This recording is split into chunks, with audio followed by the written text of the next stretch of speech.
Good evening, everybody, and welcome. I'm Holly Furfer. I am so honored to be here with everyone tonight. So on behalf of the Marcus JCC here in Atlanta and the National JCC Literary Consortium and our partner booksellers, Acapella Books in Atlanta and Books in Miami, I am so pleased to welcome you to a very special book festival in your living room event featuring the iconic Academy Award-winning actor and now New York Times best-selling author, Matthew McConaughey. Now, we're going to be talking about his brilliant, funny, poignant, touching memoir called Greenlights, which, according to him, is filled with, and I quote, stories I experienced, lessons I learned to forget, poems, prayers, prescriptions, beliefs about what matters, some great photographs, and a whole bunch of bumper stickers. It's thrilling. This evening's program, I want to let you know, was pre-recorded. So we normally solicit questions in the Q&A box on the bottom of your screen, but because it's pre-recorded, we won't see them. We got some questions ahead of time, but we're still pleased you're here. Okay, so let me do a formal introduction of a man you know. Academy Award-winning actor Matthew McConaughey is a married man, father of 3 children, and a loyal son and brother. He considers himself a storyteller by occupation, believes it's okay to have a beer on the way to temple, feels better with a day's sweat on him, and is an aspiring orchestral conductor. We're gonna have to talk about that. In 2009, Matthew and his wife Camilla founded the Just Keep Living Foundation, which helps at-risk high school students make healthier mind, body, and spirit choices.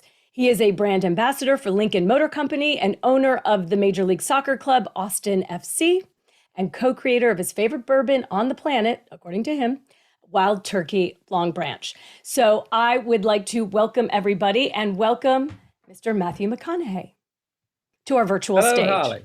Good to see you. How are you? I'm doing pretty good. Having a good day. Trying to put one in a row. I love it. I love it. And I got to tell you, I do love the book, Greenlights. I'd heard you do interviews before. I know it's been out for a little while, but I just had the opportunity to read it. First of all, it was an incredibly fast read. It was such a touching read. I went back and read parts of it again. It's almost like a Bible. I want to keep it with me for encouragement. But explain what Greenlights means for those who haven't yet read it. Yeah, green lights. So if you get the book and you see that there's my face on the cover, well, the really cool thing is behind the cover. So if you take the paper off and take my face off, okay, look at what's underneath. I love it. Hang on, here we go. That is what I think is really cool. So life on the highway of life, we run into traffic lights. They're green, they're yellow, and they're red. We love the green lights because they tell us to go, proceed, carry on. They don't interrupt us. They say yes. We don't really like the yellow lights, and there's a choice at the yellow lights. You know, do we slow down and get introspective about those things in our life and maybe take pause, or do we put the pedal to the metal and blow through them and say, I'm not going to give that crisis credit? We don't really like them as much as green lights. We really don't like the red lights because we got to stop. It's a full-on stop in our life. Pain, crisis, hardship, death, health. And we don't like being there. But what I've found is that the yellow and the reds are where we grow. That's where we evolve. That's where we learn a lesson. There's a lesson in those hardships in our life. And once we realize there's a lesson, remember what the lesson is, the light turns green. Hence 3 green lights in the traffic light on the cover. We can create green lights in our life, engineer them by our own responsibilities for ourselves to give us true freedom in the future. We can invest in ourselves. A green light can be something very simple. A green light can be get your coffee in the coffee maker the night before and fill it with water. So when you wake up groggy tomorrow morning, all you got to do is press the button. That's teeing yourself up that's being cool to your future self. But it comes from small things like that all the way into the values we live by, how we deal with our relationships, how we get what we want, and how we get to where we're going. And then again, just realizing the lessons in the yellow and reds actually turn them into green lights. And so why put it down in the form of a memoir? Why tell it through your story? Well, I've never been a fan of memoirs because they always have that sort of reticent sort of, okay, good night, everybody. Yeah. I'm retiring. It's the Thursday night of my career and life. It was great. I didn't like the regressive sort of on your heels feel of those, and they're always retrospective feeling. technically my book is a memoir because it's about stories from my life and things I've heard and learned along the way. But hopefully it comes across as a very vital live presentation. It has its climaxes, but it doesn't have a denouement. It doesn't fade out. It feels like to me, if I'm fortunate and I don't know however many more years I get to live, I'm still live. I'm still, maybe it's halftime, maybe it's the second quarter, maybe it's the third. I'm not sure, but I wanted it to feel vital. And it's, going back, I've kept journals for 37 years. And the idea of going back to look in those journals of who I've been in my last 51 years was a scary proposition. I'm not a person who likes to look over my shoulder. I like to do it, move on. You tell me about it. I haven't even seen all my movies. I'm like, what do I have to? I was there. I did it. I felt it. You know what I mean? Okay. But to go back and look back at some things, I feared embarrassment. I feared shame. I feared feelings of guilt. And I had all those feelings. But what I noticed is after I sat with those feelings, I started to laugh at what I was previously embarrassed about. I started to forgive myself for what I was feeling guilty about. I started to go, things I was shameful about, going, well, stuck your foot in your mouth on that one, but you know what? Hey, the rodeo of life we're all in, it takes stepping in our own, you know what, as much as it takes succeeding and getting what we want in life. And I think that's part of what I think and hope people are getting from the book. It's about, we're all little angels and we all got our little devils too. And if we don't try to just suppress and hide those little devils and actually look them in the eye and go, hey, yeah, I'm hanging out with you too. You're part of me. It's part of human nature that we actually, we deal with them better. We deal with our devils better when we just admit that they're part of us. The book is very present tense. That's what I think. It's very present. Okay. You're right. It's not past, but you do talk a lot about your family, your upbringing, and how did you decide which stories from your past you were going to put in and what you pulled out from your journal to sort of tell that chronological story? Yeah, great question. Because the book is the narrative stories I looked at like a film. That's the backbone of the book. Then I stick prescribes in, poems, prayers, bumper stickers. And I looked at those to be like, I wanted to feel like a great flashback or flash forward in a movie. They either hark back to the story you just came out of and tell you kind of how I saw it, or they instigate and incentivize you and propel you into the next story. So that's how I kind of structured the book, and hopefully it has that interplay with it. I opened up with a really radical story of a fight my mom and dad had. It got bloody. You read it and it looks like a horror story. And I put it there on purpose because on paper, it is a story that makes you put your hand over your mouth and go, oh my God. It's a story that you look at and you go, call Child Protection Services. It's a story that you look at and you go, call the cops. It's a story that you look at and you go, oh, Matthew must have done so much psychotherapy over his life to deal with this. None of those are true. It's part of the love story that I grew up seeing how my parents loved each other. My mom and dad were divorced twice, married 3 times. It's how they communicated. They were physical. To this day, my 90-year-old mother, my father since passed away, would be like, to this day, goes, "Oh, I needed that to communicate. I instigated that from your father. I needed it."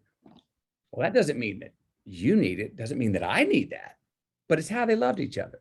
And the reason I put that story at the beginning is hopefully it would contextualize. What I thought would be a horror story. This looks like a story you put at the end of a book when it ends bad. No, I'm putting it at the beginning of the book because it is scary. It does have things that happen in it that you go, oh no, this is where it all crumbles. But no, it never crumbled. The love never lost. The love always ended up winning. My mom and dad's bloodiest fight that I saw ended with them making love on the kitchen floor. It was like the love always won. Like I say, my mom and dad divorced twice, married 3 times. The love to each other. To each other. Yeah. To each other each time. So the love won again. And it was a very passionate love affair they had, and they were passionate parents and how they raised us. But it says hopefully a lot about everyone's got their own way that they love each other, and it kind of also goes into, sometimes I notice in stories I told of myself, there were times I was a victim for sure, but I did never really choose to be victimized or label myself that way. I dealt with things that I look back and I go, man, I wish I would have never had to. Yeah. But there's a choice. There's a personal choice that I think we can all make sometimes to go, yeah, I was a victim here, but do I choose to be victimized by that? Anybody who's gone to therapy, you learn that, your upbringing, your environment, and your parents really influence what you become and how you become it. Whether you choose to change later or not is a different story. But so with your parents and that passionate relationship that they had, and even with, watching them with your brothers and their interaction with the whole family, what elements of that made you who you are now as a husband and a father? Sure. Great question. One, that love is hard. It's not easy. Relationships are hard. Congratulations. They're supposed to be, if they're going to be worth something and evolve, that at the end of the day, no matter how hard it was or what the disagreement is, you don't go to bed holding a grudge. No. Why? I mean, I like you right now, but gosh damn it, I love you no matter what. It's the values that I saw at a very early age and realize even more now that my parents were trying to instill in me. Mind you, I don't try to instill the same values into my kids the same way my parents did, but I do want to instill the same values. Not believing you can't do something. My dad, I was big on that. The word C-A-N-T was a cuss word in our family. You could say F-U-C-K and all that, but if you said the word C-A-N-T or H-A-T-E, you got in big trouble. Wow. Now, don't lie was another one. Answer to your name. You were named that for a reason. Those were like 4 bases of why we got in trouble. If you lied, said hate, or said can't, or didn't answer to your name, you got in trouble in my house. Now, what I realized later is the values they were instilling in me were the antonyms of those words. Okay, well, I felt some pain and got in trouble when I hated. Oh, so I'm going to do the opposite of that. I'm going to try and love more. Oh, I got in trouble and I felt pain when I said I can't or believed I couldn't.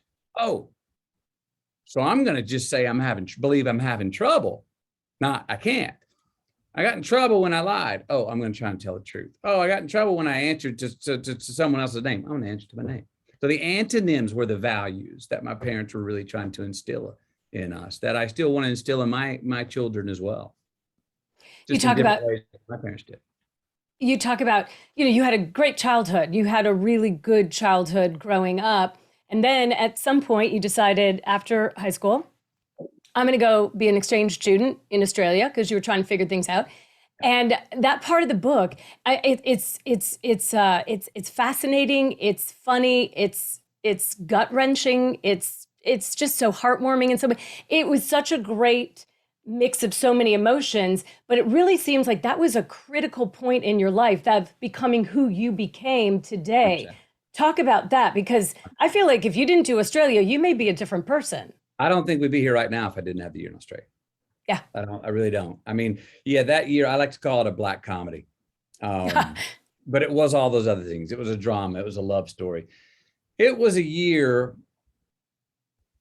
where 18 and 19 years old, I'm a young man finding myself. I've just come across and got the option to have freedoms in my life that I never had before, like no curfew, like I'd made my grades. Mom and dad were happy. I had a car. I had a girlfriend. I had a Ford handicap. I had a job. I had money in my pocket. Talk about catching green lights. I was rolling and I had no curfew. So for the first time in my life, I'm like, woohoo. Now all of a sudden I decided to go to Australia.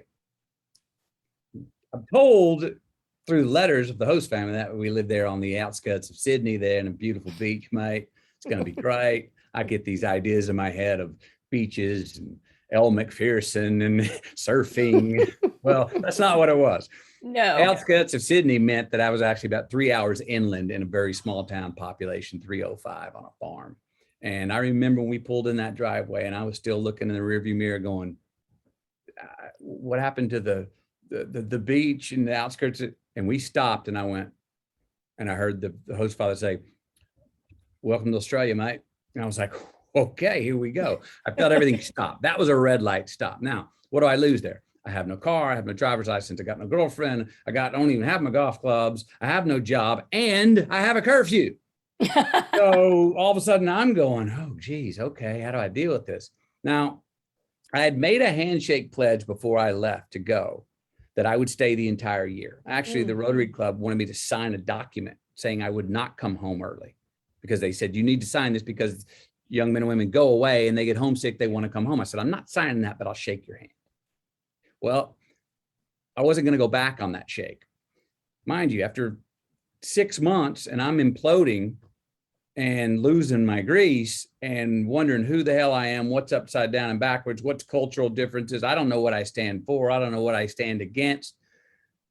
There was a night where they asked me to call them, the host family asked me to call them Mom and Pop. And why this was a beautiful moment for me was that, remember this, I'm 6 months in, I'm lost. I don't know who I am, what I'm for, what I'm against. It was so clear to me right when they said it, I went, no, thank you. It was very clear. I'm not calling anyone mom and dad other than my own mom and dad.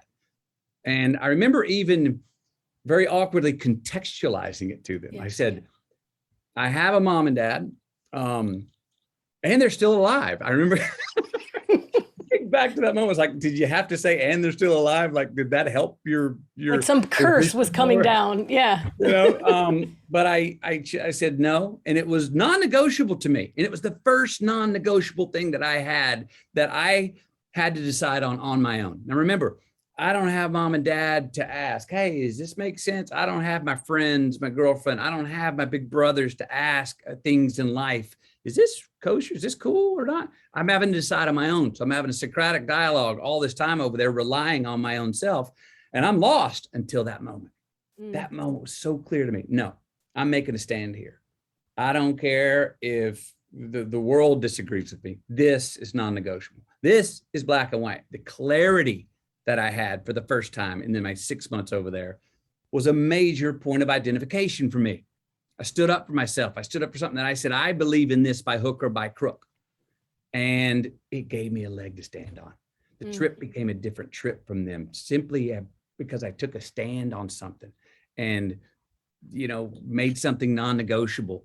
And it was a big learning curve and a moment for me where I started to, from that point, have the courage to seek the clarity on different situations in my own life, to first of all, start becoming very clear about who I was not via that situation. I am not the young man who will call someone else mom and dad other than my own. And by process of elimination, I think when we go through life, any of us go through eliminating what we're not, what do we inevitably start to find? Who we are, because we've eliminated these excess of the BS of who we're not. And that helped me a lot. Now, the year was hard, but I got back. And I tell you what, there are things in my life that were hard after that year that maybe if I wouldn't have taken that year, I would have quit. I would have said, no, that's too hard. After that year, I got back and my friends were going, geez, don't do that. It's too hard. I was like, oh, this is nothing. I got this. I endured a year on my own imploding. I can handle this. So it was a great year for me, and one that I don't think, if I didn't have that year, I do not think I'd be sitting here talking to you with the life I have. And you talk a lot about, you take these journeys when you're at a low point and you need to find yourself and sort of regroup and refigure out and retouch base with who you are. Because of that, do you feel like, I mean, you were alone in Australia and you were floundering by yourself, but that you got to trust yourself. You got to know yourself. So therefore, you're okay being by yourself. And that becomes something that's a benefit. It's not a hindrance. And that got you through life. It got me through a lot of lonely times. I mean, if anything, when I say about not quitting, when we go off, it's like, how many of us have taken a road trip and you're going to go off and you're going to go away with yourself for a couple of weeks and you got grand plans and you head out the door, and about day 2.5, you can't stand your company. You're looking in your own rearview mirror going, man, I miss my comforts at home. Maybe I won't go the 2-week trip. Maybe I'll just go one more day and turn around. No, that's the time you got to keep going. Don't pull the parachute. Because I had endured that year and had a handshake deal that said, I'm not pulling the parachute to come home quick. I learned that when I go off on my own and I am at a low point in my life since then, that I know it's going to be tough. I know that I'm going to really dislike the company I'm with, me. I know that I'm going to be shaking demons off my back. I can't stand being with myself. Can I have a phone? Can I call somebody? Can I find a friend? No, this is when you got to stay with it and trust that you will get through it. It's like, you want to go through hell, keep going, get out the other side. And then I'll be doggone if for me, it's about day 11 to 12 that I have a breakthrough, that I figure out and shake hands with myself of like, okay, here's what I'm going to forgive you for. And here's where I'm going to say, the buck stops here. Cut the shit. No more of this, Matthew. And that's when I all of a sudden realized, and I think most of us do, if we stick with that solitary time that I think is so valuable, we realize that, hey, we're the one person we're stuck with. The one person we got to sleep with every single night, no matter who's in our bed. So I'm not saying we got to get along the whole time, but we better damn sure shake hands and go, I can't get rid of you. So let's work this out. In the uncomfortable moments, sometimes we find the most clarity. You just hang in there and trust that the endurance of it, you'll come out the other side. You'll maybe get too fatigued to quit fighting yourself. And even that's something. You'll purge. You'll figure it out, and you'll come out the other side and go, I give. Okay. Is that why you wrote this book? You went off and wrote this book by yourself. You took those journals and you did some, sort of this memory lane, self, discovery again. Is that why you did that? And did you have those uncomfortable moments, or did you find the comfort in Matthew of the past? Well, that is why I did it. And it was a total of 52 days on my own in solitary. And I broke it up, I think, in 5 different trips. So they were an average of 10, 11 days a piece. Look, the first trip, I went away to where there's no electricity, no nothing. And I just had my journals. And I knew that was going to be uncomfortable, besides it being cold and not having a heater, besides not having cell service or anything. I knew, but I wanted to make sure I went with all my journals, which were who I've been the last 50 years. Yeah. I wanted to make sure that when I got bored, when I got uncomfortable, when I got tired of myself, my only outlet was to go back and with myself and spend time with who I've been the last 50 years. I wanted to force myself to not have an out, to not have another companion, to not have another stimulus outside of myself. And the first 5 days were rough going. One, I thought I knew what the book was going to be. So I went in with this thinking it was going to be this sort of academic thing that was going to be impressive. And I started looking at stuff. I was like, this isn't academic. It's much more philosophy and poetry and stories. And then I realized, as any writer does at some point, impressive. Don't try to be impressive, buddy. Right? Be honest and share, right? Spend this time to share your truth in a way that can be digested by other people. And maybe that will be impressive, but don't try to write impressively. Don't try to impress yourself or anyone else with it. And I found that wonderful little juxtaposition and a little irony that is so true and obvious once you realize it, that the more subjective I got, the more objective my stories became. The more and deeper I went into myself to write my story for me, the more I looked at it and I was like, oh, that translates to more people. That's about human nature. Oh, people tell me, oh, I see my stories in your stories. Yeah. And it's the most personal stories that I share that people see themselves in, because I tapped into something about human nature. And it seemed odd when my light went off. And then all of a sudden, after I realized that, I was like, oh yeah, the more subjective you get, the more objective your story is. I was like, well, duh, that's what art does, right? That's right. That's what it is. When it works. So yeah, it was tough at the beginning. And then after that, the problem just became, I was loving it so much. I was averaging 17-hour days writing. Right. And I'd remind myself, drink water, eat, go to sleep. And then I'd come back home and re-engage and be with the family. And while I enjoyed that, I was still hankering like, I got to get off again. So I had the fever. Of the writing and started to feel a groove of what I was on, and I couldn't get enough of it. That's amazing. I'm curious because when I read about your Australia trip and you did many different jobs, you did internships, you said bank teller. I mean, you went different. Was that a little bit of, I mean, think about it. You're an actor, right? You do many different jobs, you live many different lives. Yep. Did that sort of spark that? Did you put that together when you went back and said, this was something, because you seemed to sort of flourish when you were there in Australia, becoming a stronger Matthew? Yeah. Then did that sort of feed that fire later of being an actor? Do you see a correlation, or is that just something that I read into it? Well, I never consciously noticed a correlation in the same way I never consciously, of how that led me to become an actor. But the same way I never consciously understood the correlation that my mom wouldn't let us watch television because she'd say, get outside and don't watch somebody do something you can go do for yourself. Hmm. Well, boy, if that's not an acting class, if that's not a class saying go be a performer, which I sure as heck didn't notice it then. I wasn't conscious of it. It was more, I think, I knew I had a particular and original experience over there in that year in Australia. And I knew that I self-authored some of my own positions on some things in life and who I was and who I was not. And I had ownership of that. And it gave me confidence to come back to America and trust me, the reintegration back in America, that culture shock was even in some ways harder than the initiation of the first culture shock to go to Australia. Wow. Getting back, I was an outcast. I was so serious about so many things. All my girlfriends that I thought still wanted to hang out with me, they had 1 or 2 dates and they were like, I'm done. You're exhausting me, man. Wow. My friends would be like, geez, why are you so heavy? Things like meant so much. And I'd come out of this year monastic to myself where I just, like, if someone talked about mendacious things, like how's the weather, I would almost get like, are you serious?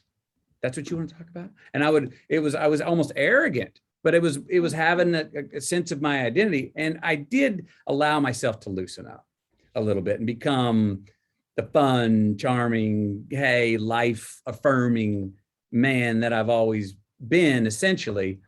But the reentry was tough. But I also, didn't have fear of being the outcast. I didn't have fear of having points of view that were mine and not the masses. I didn't lose confidence when I was like, oh, you're in the minority position on that. I felt like, no, I wasn't looking to be an outcast, but I had less trouble standing on my own and going, no, this is how I still feel about it. Even though all of you disagree on whatever that would be. So I think the year, because I went through, it was hard. If it would have been so hard, I don't think I would have had the confidence to come back and go, no, I'll stand on my own over here and say, this is what I believe in, or this is what I don't believe in. But because it was so hard, I felt like I'd earned that with myself. What made you want to go into acting? What made you want to become an actor when you came back? I remember writing early on, it's all of the ologies. It's anthropology, it's sociology, it's psychology, it's all of the ologies, it's biology. And, I was initially headed towards law school, which is a lot of ologies as well, but a much more formal. It's doing other people's homework. That's what it is. Yeah. And I remember all of a sudden not sleeping well with the idea of going to law school. It was at the end of my sophomore year. And I'd been writing stories. I'd been keeping journals. I had one friend of mine, Rob Bendler, who was at film school at NYU. He was my one friend that I could send these things and say, what do you think? And he'd write me back honestly. And he started saying, hey, man, you're writing really good stories. Plus, what do you think about, getting in front of the camera? You're a good looking guy. You got good character, a good sense of yourself. That's what it's what good actors can have or need. And the acting point, I was not confident enough to even engage in that conversation. I was like, oh yeah, no. Really? Yeah. And so I was the furthest leap I could make was say, I want to go to film school to study behind the camera, storytelling from behind the camera. Well, that was me in a lot of ways, just not admitting I wanted to be a performer and an actor. Because when I look back, I was somewhat good at it. all the other film students would have like ask me to be the performer in their short films. And I'd be like, yes, love to. And I go do it. And I got an agent in town. I had a pager and I tried to get some commercial work. But at the same time, I just kept in my mind, in my even vernacular of my dreams, I was just saying, well, this is just a little hobby thing. Just keep studying behind again. I think it's what I really wanted to do. And not until Days Confused, when I got cast in Days Confused and 3 lines turned into 3 weeks work, and people were patting me on the back going, man, you're good at this. And I was going, and it's so much fun. Yeah. And you're paying me $320 a day. Is this legal? I'm waiting tables at Catfish Station. And the most I've made a night is $75 tips. You're giving me $320 and I can have this much fun? Is this legal? Only then did I start to go, what about acting? Can I? And people were going, you can. And then I had to admit to myself, you can pursue that. And that's what I did starting in 1992. You found the passion, and the stories you tell getting there. I mean, I don't want to give everything away because there's so much in here, but you go on from Dazed and Confused to all different types of movies. But there's one story that you do tell where you just got a little bit cocky and you thought, I got this, not a problem. And it's funny to read. I mean, it's a little cringeworthy because I felt bad for you, but then I was like, well, this was a red light. He really busted through. But I created the red light too. Yeah. You know how it is sometimes when we get our bright ideas. Well, I had a bright idea that was not a good one. No. Remember to tell the story? Yeah, go ahead, All please. Right. So I was going through about a year and a half early in my Hollywood years where I'd go audition, I'd get the second call back, maybe the third call back, but that'd be it. I wouldn't get the part. And I'd just come off a role, Boys on the Side, where I was playing a very conservative character named Abe Lincoln, and he believed his name and why his name was Abe, Honest Abe. And anyway, what I carried over from that role, I found was making me very conservative in my other auditions. And I wasn't taking the risks that I needed to take in the auditions. Therefore, I wasn't getting the part. Well, I get this blind offer. No audition needed. We'd like you for this day part in this movie. I take it. It's of this drug runner on the southern border. And I'm going to be there and the coyotes are coming across with my drugs. And I'm going to, instead of paying them, I'm going to shoot them and steal the drugs and go. And I decide that's all I need to know. Why? Because, Matthew, you got to go back and act like you did in the beginning of your career in Days Confused, where 3 lines turned into 3 weeks work. You just knew your man and you improvised and you riffed and you just did what David Wooderson, my character in Days Confused, you did what he would do. You wrote it. You just, that's real acting. That's what you need to do. So this bright idea tells me on this movie, I get cast for the day part. I said, I'm not reading the script. I'm not even reading the scene. All I got to know is the circumstance, know my man, and I'll go in the scene and on action. I'll just do what my man would do. I'm not reading the script. That's too much preparation. I'll be too tight. I need to be loose. So I show up on the day. I'm in my wardrobe. I got everything done. And I'm on the mark about to shoot this scene. Well, evidently, I started to lose a little courage in my plan because right before we called action, I asked the production assistant for some sides, which is a small version of the day's script. And I decide I'm going to look at it. And my thinking is if it's written well, it'll be like, well, that's obviously what I would say. And if it's not written well, I'll just do what my man would do. Right idea. Standing on my mark, I open these sides. I look at page 1. I look at page 2. I look at page 3. I look at page 4. And all of a sudden I go, out of nowhere, I go, can I have 12 minutes? 12. Why did I ask for 12 minutes?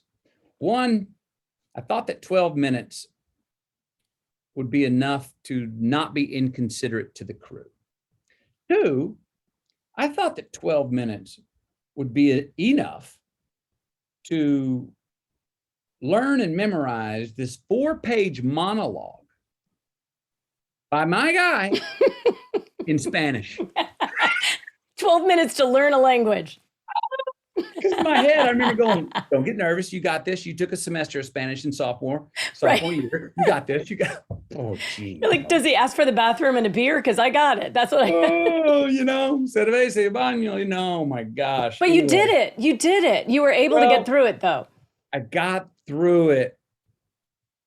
But I didn't do a 4-page. I didn't do a one. I didn't Yeah. do a half a page. I don't know what I did. I think I Spanglished it up and said a few words like I knew and just started to wing it. And then my pride wouldn't let me just admit, because it was the day of shooting. I don't have time. What are they going to do? I'm not going to, it's independent production. I can't go, I didn't study. I'm not going to tell anyone my plans. So I'm just going to try and own what I'm doing here. No matter how bad it is, if I own it, maybe it'll be a little bit better. If I just completely commit to it. I don't know what I did in that scene. But I didn't do a 4-page monologue. I promise you that. But I acted like I did that by choice. Anyway, I'm gonna take a I guess held that my you. cool. Yeah. I did it, but on the way home that day, I drove and I didn't get a mile away from set, and I pulled over on the side of the road and just had it out with myself. I cried. I gritted my teeth. I pounded the steering wheel. I was so pissed off and going, don't. And from that day on, I remember saying, don't you ever, ever. I remember that day going, if you want freedom, this freedom you're wanting to improvise and riff, this freedom, you got to prepare for that. Yeah. Study, then you can throw it away, which is what I've learned since. And from that day on, I said, no one's going to out prepare me, because I was so embarrassed of that moment. A life lesson.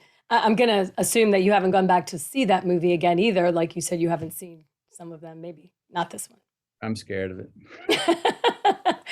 So let me ask you, you talk about the iteration of your movie career and you have great stories in there about it. But one thing is that, which was a surprise to everybody. And even now, I think some people probably question and say, you were heading box offices, you were doing the rom-com, you were in this groove, everybody wanted you, this was great, you were enjoying it, it seemed, and then you just said, full stop, you gave yourself a red light.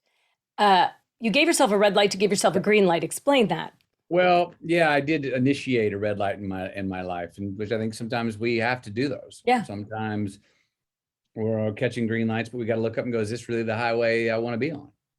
And I was on the rom-com highway and it was going well. And I was catching nothing but green lights on that rom-com highway. I was catching so many green lights, and movies were doing so on the box office that actually Hollywood system wasn't going to allow me to get on any other highway. Dramas I wanted to do, they're like, no, you stay in your lane. McConaughey, that's rom-com. And I was like, I was enjoying them, but I wanted the option to maybe get in the other lane and try some dramas out. No. So I decided, I said, well, if I can't do what I want to do, I'm going to stop doing what I've been doing and hold out, see what happens, endure it. Well, I did that. I called my agent, I called my money manager, shed many a tear with Camilla over the choice, because it could be, understood, we admitted this could be a one-way ticket out of Hollywood. This may be it, may be done. And I said, I'll take the risk. And for the first 6 months of that sabbatical from Hollywood and rom-coms, nothing was offered me but rom-coms, only rom-coms, 40, 50 of them. And as you hear me, and you might be over on the other side of the screen going, wow, that was so strong and puritanical of you, Matthew. Let me give you a little aside story about how puritanical I was or was not. I had one script come in that was an $8 million offer for a rom-com. I read it. It was very good. Wow. I passed. They came back with a $10 million offer. I said, no, thank you.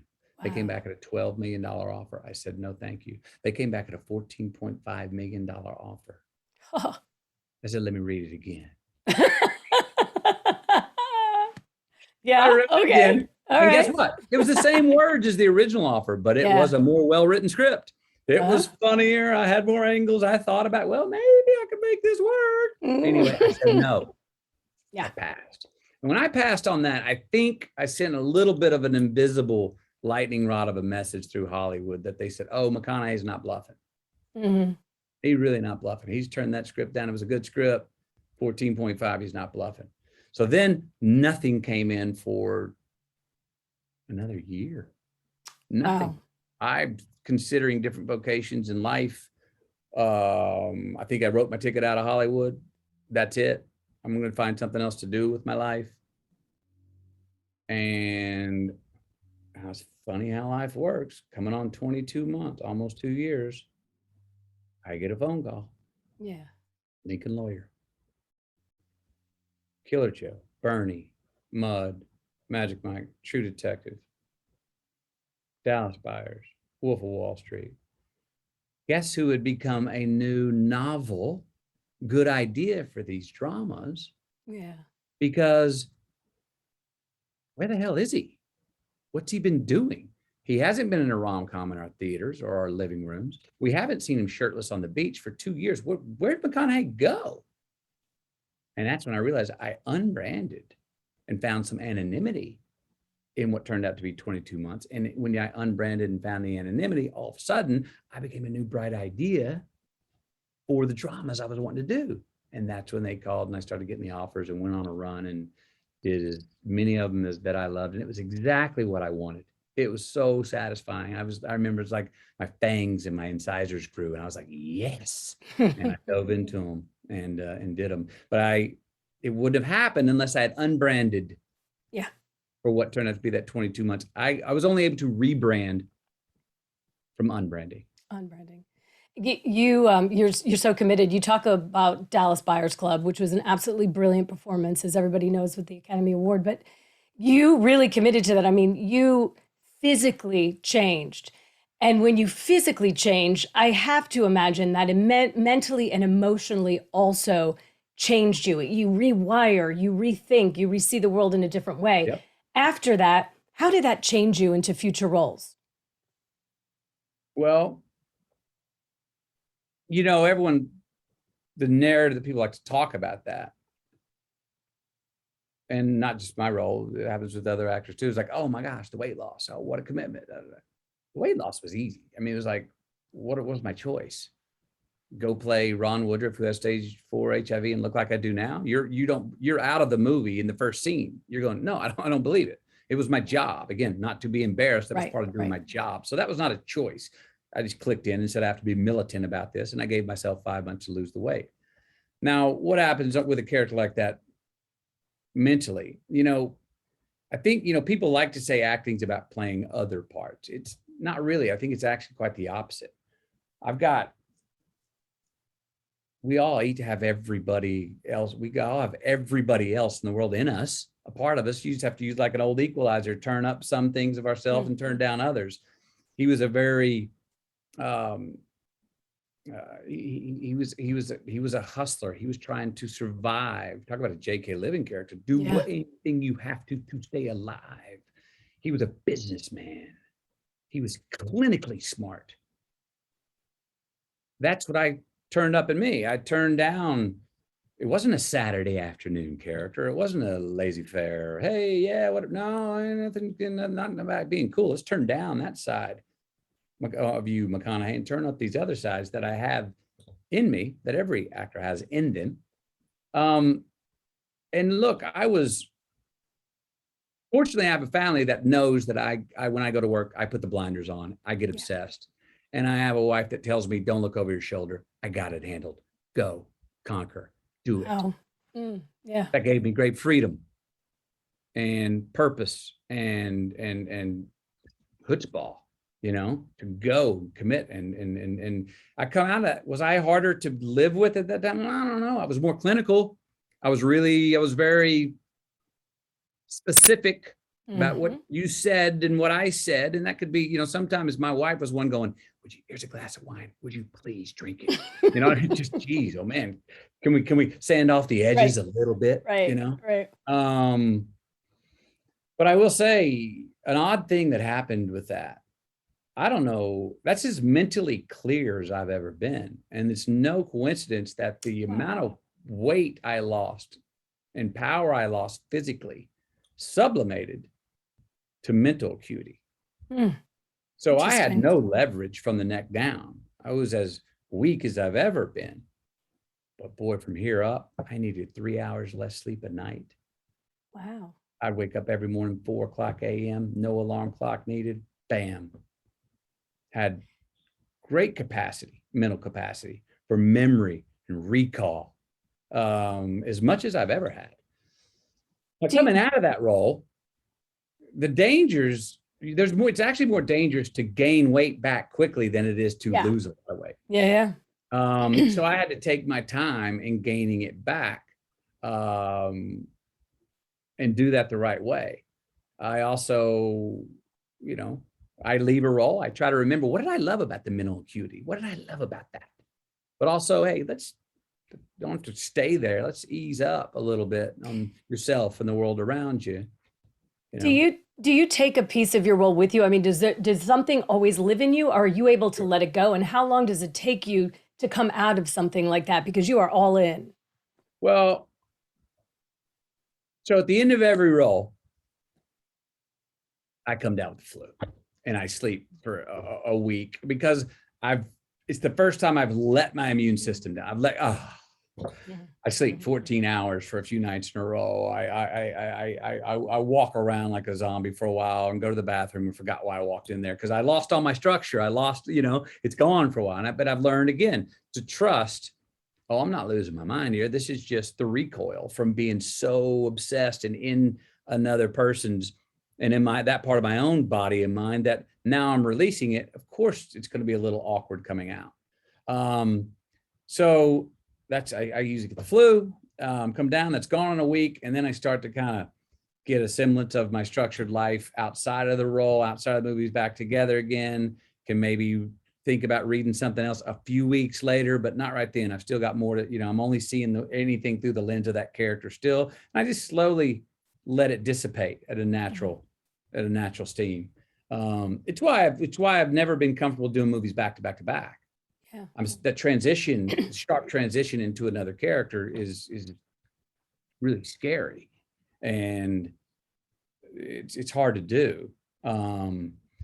But I try to, every character I've played, I've always considered it my job and privilege to get to a place where I actually believe it's the most wonderful, awesome human being that's ever walked the planet without judging them. Right. And I played bad people. You can't. Going, well, when I'm in them, the bad guy doesn't think he's bad, so I'm going to believe. So and if you are playing dark characters, boy, what a healthy, ritualistic way to exercise some of the things that we all have in ourselves, our own devils, through fictional storytelling. Yeah. Instead of real life. You're acting out your therapy. You don't have to talk to someone about it. You could just be it. That's great. Sure. I could talk to you for hours and hours, but I want to get to some viewer questions that we have. Yeah. So somebody wants to know, there's an anonymous question. What character have you played that's closest to your real personality? It's a good question. I get asked that all the time. It's hard to say. I mean, every time, and I was telling you a minute ago, I feel like I want to playing this wonderful, truest person I've ever played. When I'm in character of every character I've ever played, I'm like, people around me go, that's you. I go, this is me. It's part of me. If I pull it off right, even those who know me well go, that's you. That's you.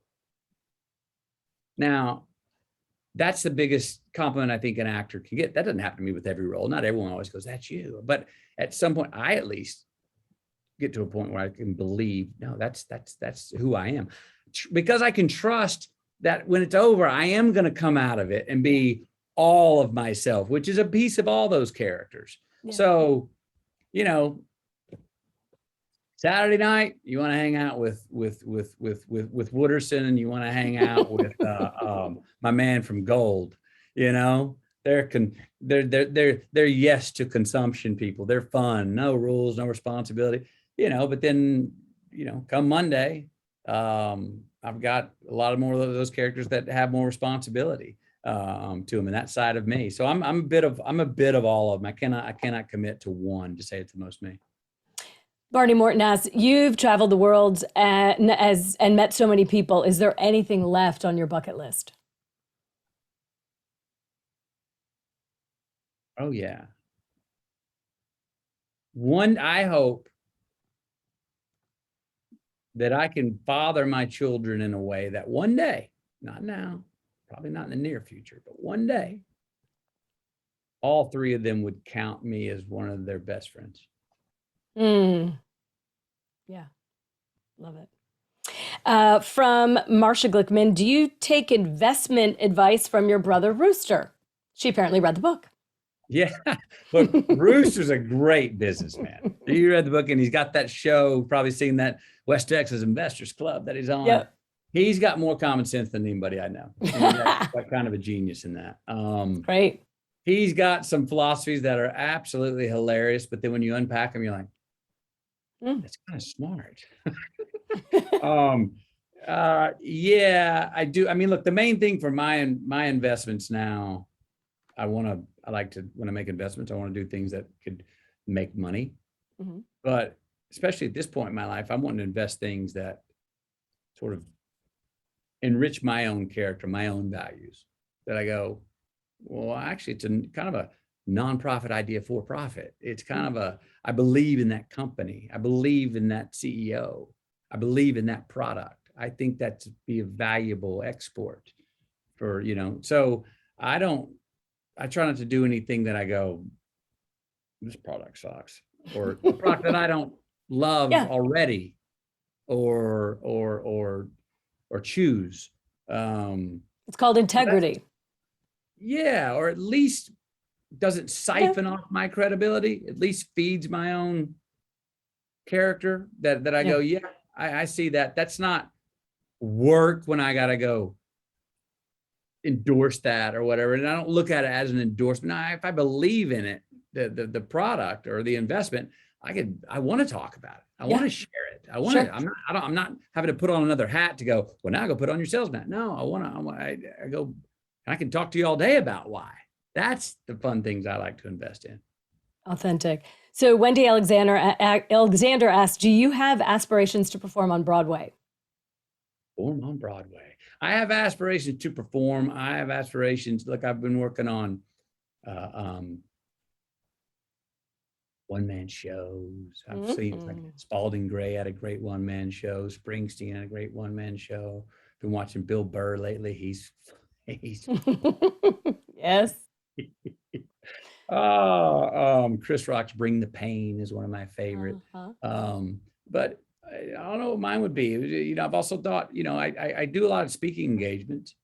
I am interested in trying to uncover and expose the shared values of Americans. I think, especially right now when we're in such a divide, that the truth of what we have in common and our shared values is right in front of our faces. Yeah. We almost are asking for permission to just go, okay, I don't vote like you do. I don't go to the same church, but we both want the same thing for our kids. We both have the same or similar amount. I still trust you to be in my house with the keys while I'm gone, right?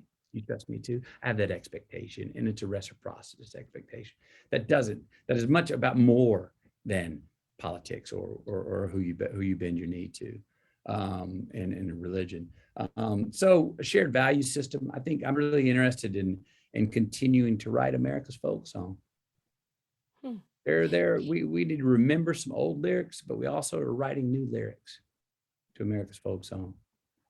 Anyway, those things are things that I think, wow, that could be something, maybe that'd be fun to share and perform. Yeah. The writing of the book was awesome for me, but I performed these stories at dinners and stuff long before I ever wrote them. So the idea of a Broadway show or Vegas or a traveling road show, going and go perform some stories, go tell some of these stories, like I've done with you today. I love doing that, and I thought about that. Yeah.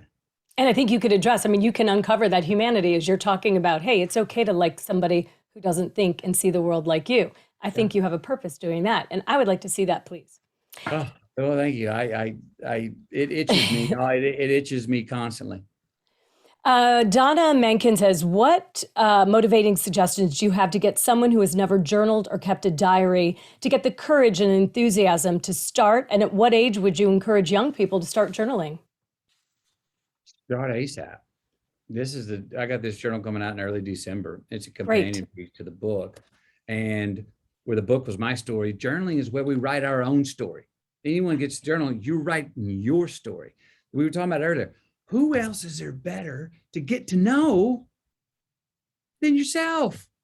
Yeah. Now, we can have a Socratic dialogue in our head all day long, but to write it down, it objectifies our singular subjective thought. It makes us see what's troubling us in a different way. Just the act of putting it on a page Don't only write down what's troubling you, write down what you're loving about life. Write down what's working in your relationships. Write down your habits that you follow when you're on frequency, when you're catching green lights. Because I tell you what'll happen. Another great thing about journaling is when you get in a rut again, you can go back to the journal and say, what was I doing back then when I was rolling? And you can see some things where you're like, oh, I took that for granted. I'm not doing that habit anymore. I've got to pick up, and you can recalibrate and get back in line.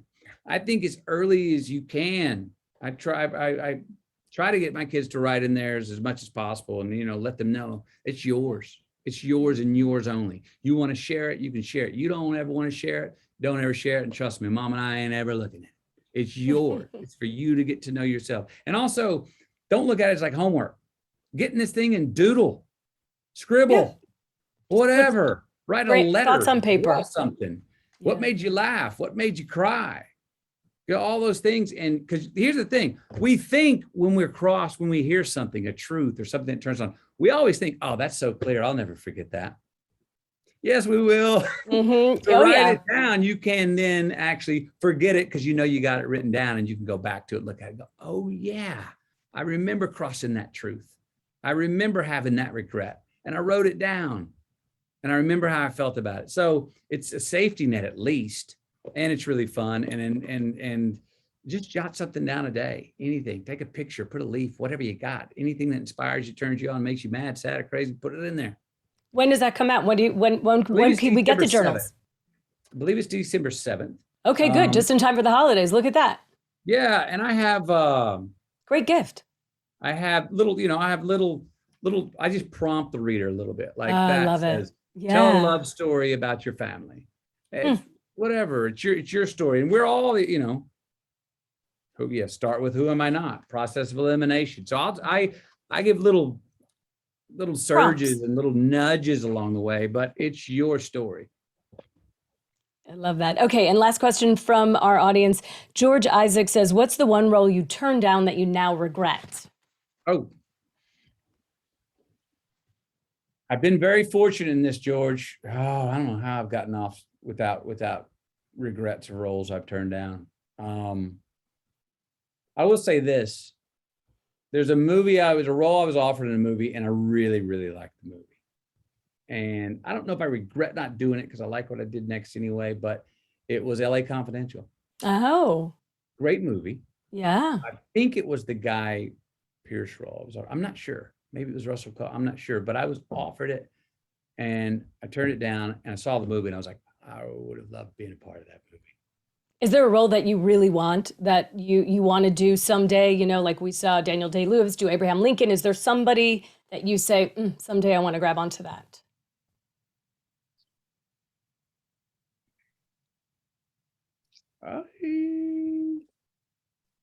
Right now I'm working on. Oh my God, I stumped the band. The character of what character am I going to be playing in life coming up? I mean, look, there are ones I've been circling and chasing this story of Evel Knievel for decades. You're in honor of your brother, because your brother, that was one of his heroes, right? Yeah, and I got to know Evel while he was alive, and wow. got to speak at his funeral. We had never got the script right, but that's a character that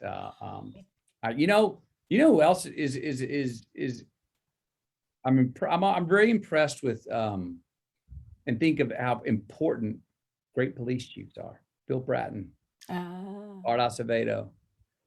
No one ever really knows their name, but boy, what a huge impact they have on cities and communities. Interesting. And those are two that have gone and done some really good work in some cities through their time. That's a couple for now. I love it. That's perfect. And the last question I have for you, but I also have a little list because, I love James Lipton, and I think, taking a piece of what he has and what he left, his questions he took from Bernard Pivot. So I do have a few questions for you just to rapidly go through. But before I do, I just want to ask you, as far as this and the book, the Greenlights, the lessons, just the whole mindfulness about it. What do you want to leave for your children with all of that? What do you want them to take away from what you've done with all of this? Well, my children are 13, 11, and 8. So if you've seen many of my films, you probably know that my children have not seen many of my films. Oh, okay. I think Get that. this I get book, it. I think Greenlights, the book, they're not ready. I think Yeah. 16. It's got some stories that might, I think right now, if they read it, it'd raise more Right. questions than answers. Right. Um, But I mean, like, later when they become adults, when they become their, authentic selves, when they know who they are, yeah, they want to look back and yeah. Um, damn, Dad was a good storyteller. Damn, Dad cared. Dad worked daily to be a better man, a better husband, a better father, a better person. Damn, Dad was fun. perfect. Oh, you can screw up. And if you really want to have reconciliation and you mean it, you can forgive yourself and be forgiven and forgive others. Oh, wow. Take risk. Failure doesn't hurt as bad as I thought it did. I don't know. Let's find out. What's non-negotiable in my life? What am I going to do?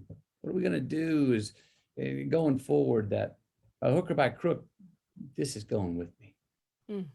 No matter what, no matter who I become or whatever, those are some things. I hope that they're confident, conscientious young men and women. And so far, I think Camilla and I are off to a pretty good start at being as good as shepherds as we can be with them. But children, it's our greatest export. Yeah. It's our greatest art, I think. Really do believe that actually, if we realize that that's our greatest art, and that we could even give more credit to the value of parenting, because we're the directors. Yeah. And Spielberg said, "I make movies, but my kids are my epic." It's a great line. They sort of summarize that. So yeah, those are some things that I hope. I love it. We've come full circle then. I'm just going to end the interview there like that, before the questions, but we started talking about your parents, and I think that's a perfect way to leave that. So quickly, just some fun questions. Coffee or tea? I wish I could say coffee, but damn it, that stuff seems to buy energy from my future. I'm tea. Bourbon or beer? Bourbon. Favorite city in the world? Favorite big city in the world? Any city. Well, Austin, but I also got to say big city international, always ready. Ain't nothing like New York. Favorite book? Emerson's Essays. Emerson's Essays. Favorite movie? Doesn't have to be yours. Indian Runner. Sean Penn directed it. If they said to you, tomorrow's your last day on earth, you can have one last meal, what would it be? Cheeseburger. Plural. What makes you smile even on your worst day? Hearing my kids laugh and cack with each other. If you could receive one gift, what would it be?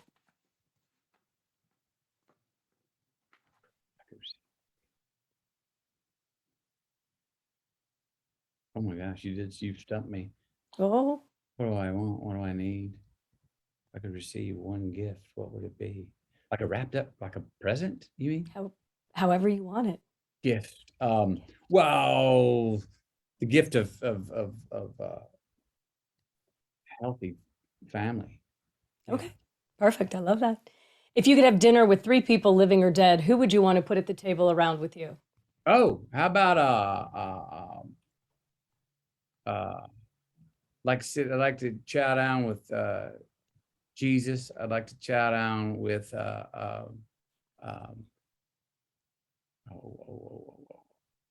my dad. I'd still like to shout out with him. He'd probably do the cooking. And you know what? And then Penny Allen, my great mentor, Penny Allen. I miss her dearly. I think I see her and my dad out party together often in my mind. I Yeah, love I it. like Great them. dinner. What superpower do you wish you had?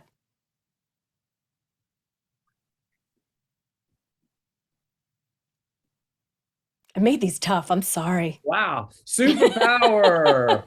I'll go invisible. Oh, that's a good one. Yeah. What's your favorite part of every day? Favorite part of every See, we day. learned so much about you by these things, right? Just these Yeah, little yeah, yeah, snippets. yeah, We're yeah. getting good intel. Favorite part of every day. 6:22 p.m. Favorite verse in the Bible. Amen. I like it. I like it. Best advice you were ever given?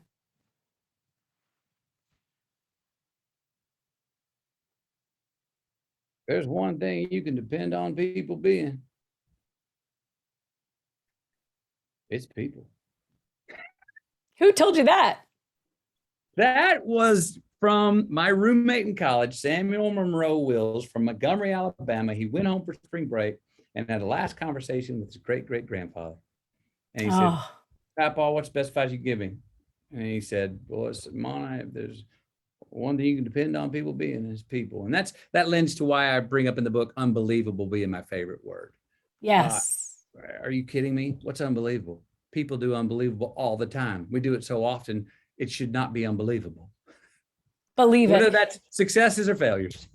And the last question for this night is, what's the best advice you can give to somebody?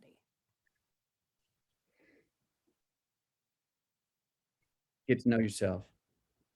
You cannot respect others until you respect yourself. You can't trust others until you trust yourself. You can't truly love others until you love yourself the right way. You can't give to others until you give to yourself. It's not the old definition of selfish. It's a new definition. What we do to ourselves, we do to the nation, we do to each other. It's so much about our perspective and what our own inner dialogue is. And it ain't gonna be easy. It's not supposed to be. It's a damn rodeo. Just hang in there and trust you. You got to get your 8 seconds. And just Keep living. living. Love it. Thank you so much. Thank you for this gift of your book. We look forward to journaling. Thank you for everything. And we look forward to seeing what's next. Holly, thank you. Enjoyed it very much. Thanks, everybody. Take care.